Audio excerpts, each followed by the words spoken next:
Hey guys, so my theorist is Merle Mishel, and she created the uncertainty in illness theory. So I created a little scrapbook. That's her. So a little bit about Merle. She was born in 1939 in Boston, Massachusetts.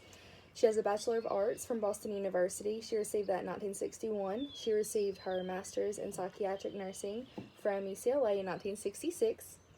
She then received her Master's of Arts in 1976 and a PhD in social psychology in 1980. So she was all about the school life. She practiced as a psychiatric nurse in acute care and in community settings. And then she became a faculty member in the Department of Nursing at the California State University.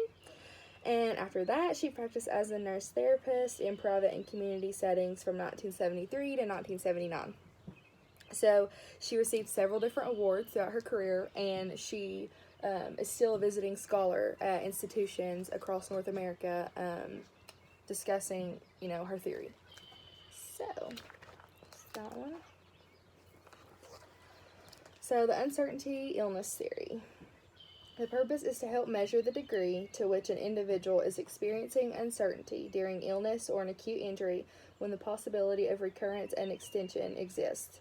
So the illness causes uncertainty that spreads into the individual's life and breaks down their point of view and reality. So this can cause stressors among their family. It can cause them to have unhealthy coping strategies and things like that. So she got the idea for the beginnings of this theory when her father was dying of colon cancer. He didn't really understand what was going on, what was happening, and the physicians back then, they didn't really have the effective communication with their patients like physicians today do.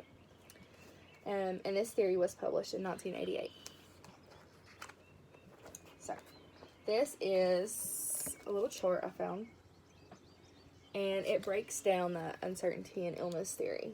So it starts with our cognitive capacities, so how well we understand something.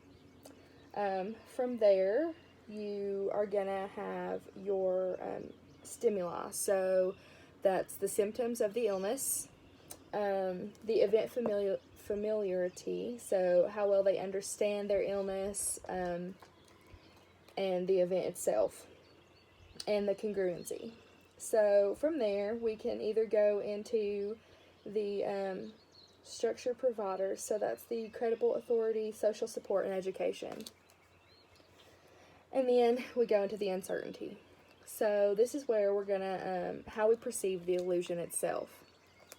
So some people totally freak out and perceive it as danger, and then some people perceive it as an opportunity. From there, we go into the different coping strategies. So with the danger, the coping is going to be mobilizing strategies and the affect control strategies. So with the mobilizing strategies, the healthcare team is going to develop strategies to improve the patient participation. And then the affect control is where we're going to help regulate their emotions and try to get them to understand while helping them adapt to the situation. So with the opportunity, what's going to happen is they're going to go into the buffering strategies. This is where they're going to ignore or reorder the situation, and they can perceive it either as worse than the situation is, or they can perceive it better, not as bad, or not, to the degree that it really is. Either way, each of these lead into the adaptation to uncertainty of the illness. And that is it.